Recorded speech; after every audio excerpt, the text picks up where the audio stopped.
Thrift shop workers, what are some of the strangest things you've found in the donations? Story 1. I was sorting out some donated items and come across an unusual set of tools. Through some research, we discovered that it was a full transorbital lobotomy tool set. It got donated to a local university for display. Apparently, a vintage set in good condition can sell for around $1,000.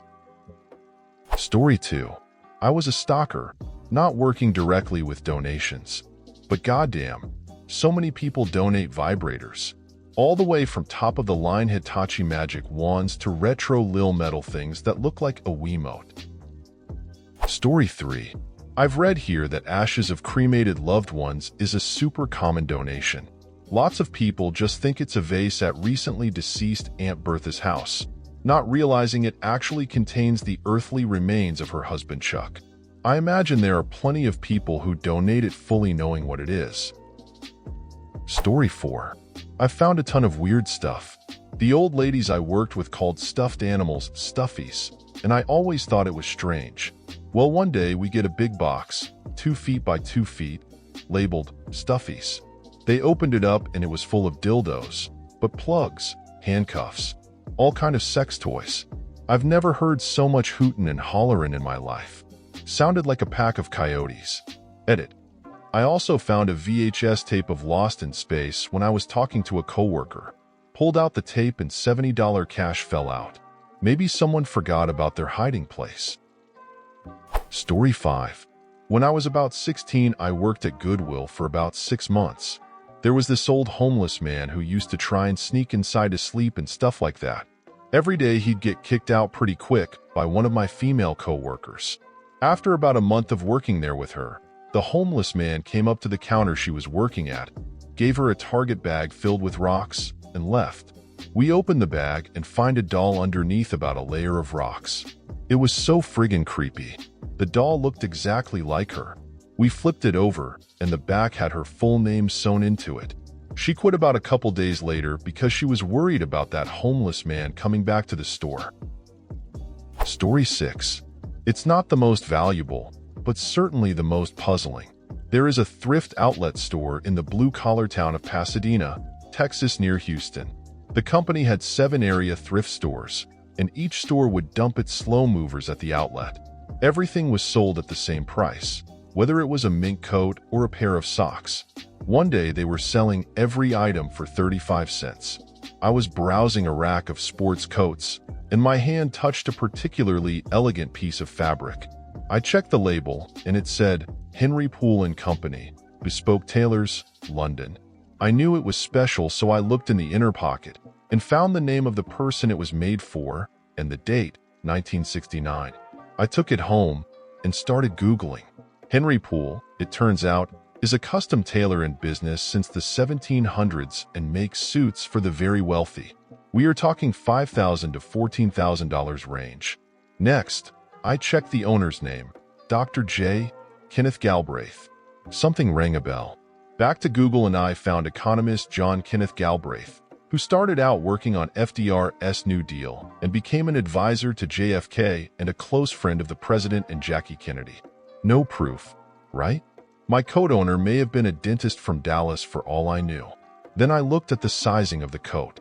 It would have fit Abe Lincoln. This guy was nearly 7 feet tall and skinny as a rail.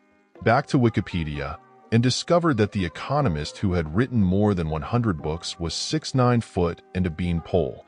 That was good enough for me. The next week, I went back to the thrift, found the identical coat in the same fabric. It was dated 1967, but looked brand new.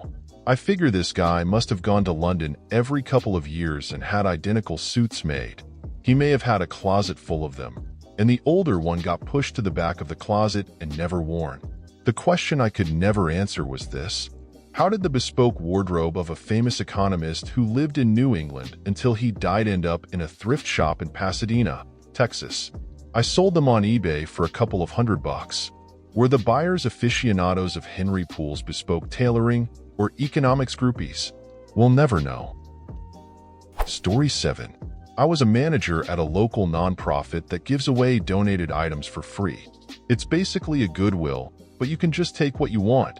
Each shopper has a limit of clothes, toys, books, etc. they can take per person in the household per month.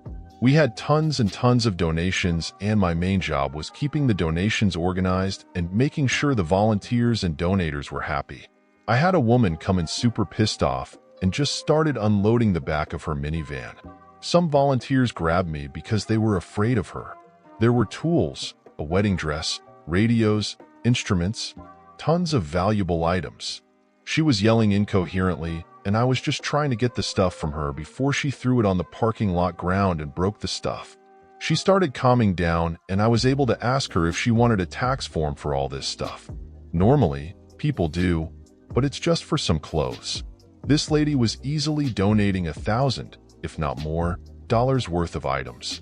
She told me that her husband told her wanted a divorce after so many years of marriage, and she was pissed, so she was donating all his stuff. I then was pissed off because I couldn't donate this guy's stuff without his permission. So now I had to find a spot to store all this stuff and hope he would come here to find it. He ended up coming a few hours later, and we had most of his stuff. Volunteers put out some of things, some tool belts, music books, and smaller tools. I didn't ask him any questions, but gave him stuff back. He was much more calm than his wife, so I think I know why he wanted the divorce. She never did come back for that wedding dress, but the dress made another woman's day, so it was all worth it. Story 8. First, let me say that I work at the warehouse and handle all of the computers and higher-end electronics. That means I do not directly take donations. The dock workers take the donations and are then supposed to separate the trash out and divide the items by departments. The worst day I had opening a tote was the day I found a specimen jar 1/4 full of what appeared to be coagulated semen and some used paper towels. I had to dispose of all the items in the tote due to potential contamination and immediately called the manager of the store that shipped me the tote in question. I also frequently find bottles of chemicals, propane tanks, rusted blades of various types, tools like saws, knives, etc., and broken glass from various sources. I have found disturbing photographs, typically on camera SD cards, but also Polaroids, used underwear, sex toys, and various lingerie. I even once found a lace teddy that was torn up and covered in what appeared to be blood. You can usually expect 1 to 3 strange or funny items every week. What really irks me though are iDevices, iPhones, iPads, and the like.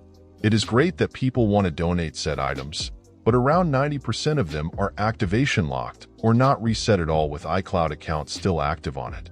That means that we can only recycle these items to our electronic recycling facility because it still has personal information still on them, and we aren't allowed to bypass the FRP. We waste about $1,500 to $3,000 a week on iDevices. So if you're going to donate them, please sign out of your iCloud account and reset the device before doing so. Story 9. I actually used to work for Goodwill. I thought you all would appreciate this story given the topic. Employees see the weirdest stuff come through. We get people asking if we take furniture, kids' toys, and other stuff. Not surprised though, as you don't know the sanitation of furniture, the abuse/sanitation of kids' toys, let alone if they are complete sets. It makes sense that dome parents are concerned.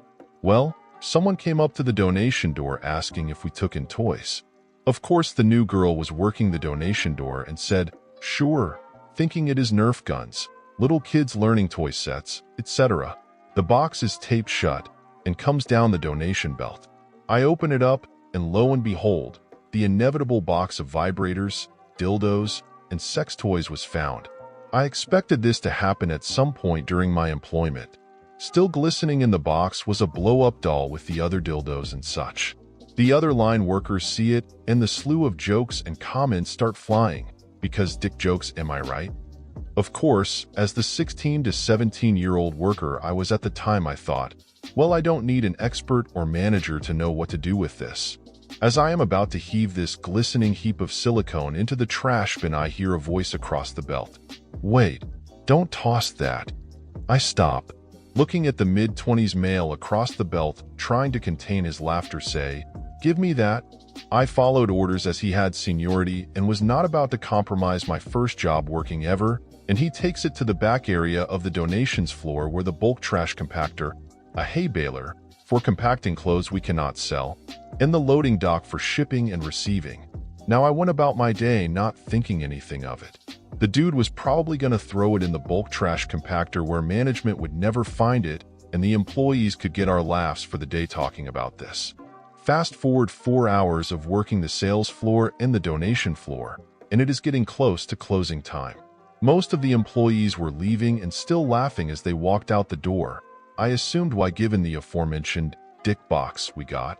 I have to close with someone else on the donation floor in the back processing non-sellable clothes using the hay baler. Nothing new or surprising there.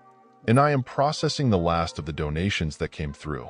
The whirring of the trash compactor, hay/clothes baler, and the garbage 80s and 90s music on repeat playing from the loudspeaker. Suddenly I stopped working as I started hearing laughter by the hay baler/trash compactor area. Like, uncontrollable. Which I thought was odd. I look up and see my co-worker by the trash compactor losing his mind from laughing. I look closer and see that above the metal cages separating the donation belt from the area by the bulk trash compactor/hay baler, I see something rising in the distance. It was a row of the dicks we took in earlier, resting on top of the hay baler pneumatic press, slowly rising in the air. Around 15 dildos and vibrators in a neat line, proudly raising upwards with the slow up and down cycles of the hay baler. I couldn't contain myself and proceeded to lose it and started laughing hysterically. This didn't last long as they were gone the next morning because management found out. It was good while it lasted. In brief, we got a box of dildos and one of the employees put nearly 15 of them on top of the pneumatic clothes compactor in the back where they were slowly rising up and down all day. And that's it for today's video. I hope you liked it, and don't forget to comment with an anecdote or experience similar to the video's topic. Leave a like, share if you enjoyed the video, and lastly, don't forget to activate the bell so you don't miss any of our daily videos. Bye.